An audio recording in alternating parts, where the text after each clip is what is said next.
alle awoodi weyna abuuristiisu badana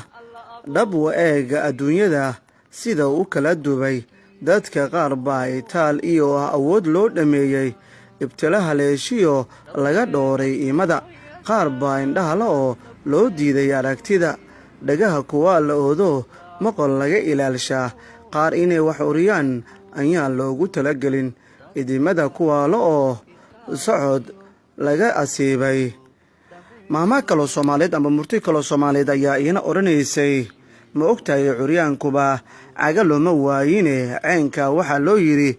kuwa cararayeeladan inay ku cimri qaataan haddaba waxaan jeclaystay in halkan idinkugu cabiro qisada lamaanahan nolosha iska doortay waa wiil dhalinyaro ah oon lixaadkiisu dhammayn oo cagahala waxaa adduunyada wax rag dul taagan ka dooratay gabadhaas quruxda badan waa taa jecel waxay la gelaysaa aroos qurux badan dhabteeda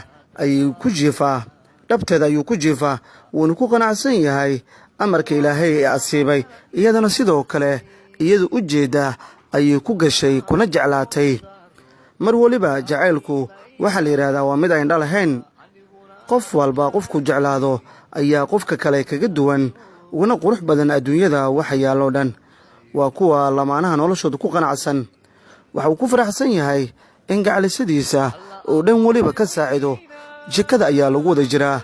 hoosha dhankiisa ayuu ka hayaa iyadana sidoo kale dhankeeda ayay ka wadaa way ku faraxsan tahay inkastuu curyaan yahay haddana ma niijabsana nolosha farxaddeeda ayuu qayb ka yahay dadka kale wuxuu kaga duwan yahay mar waliba wuxuu jecel yahay inuu gacalisadiisa ag joogo wax la cuno la socdo aadna u caawiyo iyaduna way jeceshahay waa kuwa lamaanihii nolosha alkuntay in ay farxadda guurkooda durba u soo muuqanayo waa taa iyadoo xaamilo ah mar walba way wada soconayaan bas ayaa la soo fuulay qof waliba ninkan aragta naxariis ayay u muujinaysaa maadaama uu yahay qof aan lixaadkiisu dhammayn hadda lamaanuhu waa wada soconayaan meel walba iyadana way garab taagan tahay dadkuna waa kuwo mar waliba naxariis u muujiya haddii waddooyinka marayaan iyo haddii gawaarida ay raacayaan intaba waa laba qof oo isku faraxsan awood isku ah isgargaara waa taa iyaduu garab ka raadinaysaa adeeg ee wadda ayuu garabka dhinac u saartay dhinacna iyadaa wadda maadaama aysan awood badan lahayn oo ay tahay xaamilo mataano markaasi sida hase ahaatee noloshan way ku qanacsan yihiin labadooduba waa kuwa lamaanihii helay mirihii ay abuurteen waxaa u dhashay laba cunug oo mataano ah labaduba way iska caawinayaan sidii carruurtaanay u hayn lahaayeen midba midka kale ayaa haaya waa kan aabbihii isagoo mid ka mid carruurtiisa haaya caanahana siinaya hooyadiina waa taa iyadana midkii kale huwaaya u haysa oo hurdusiinaysa midba midkiisa ayuu la tacaalayaa siduu caano u siin lahaa amba u dheelsiin lahaa amba u jiifin lahaa